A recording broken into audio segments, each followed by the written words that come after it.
shift gears for a second, and it's still relevant to what we're talking about. It's ICE arresting people at the courthouse. So you've got people showing up now for, say, an asylum hearing, or they have the time they have to appear just before a judge. And tell people how this is working out logistically, where they're actually being able to arrest them when they come to the courthouse. Right. What is happening are outcomes that are just so antithetical to our, again, like I said, to our legal principles. What happens if you are in this country, say, if you are undocumented, if you have DACA, certain types of visas, you could be living an exemplary life, but you are generally required at certain points to just have mandatory check-ins with the government, to update your address, to notify them of any change in your status, if you got married, anything like that. If you're an asylum grantee, you have to check in basically to tell the government where you are. This is just a regular process. So you have people going in good faith, voluntarily, to their hearings. And when they get there, they are being swept up by ICE and thrown into detention and slated for deportation.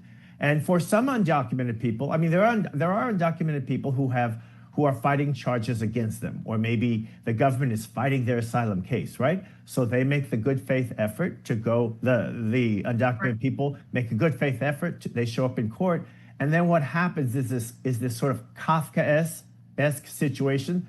They go to court. The government immediately drops the charges against them, or the objections to their case, which would ordinarily be good news. But no, surprise, catch-22, since there's now no case, these individuals walk out in the courtroom hallway and bang, they're arrested by ICE. Now they're being deported. I mean, it punishes people who are doing the right thing. It incentivizes people to not come to their hearings, to fear the government and not try and check in. And honestly, that's something people ask immigration attorneys all the time. Should I go to my hearing?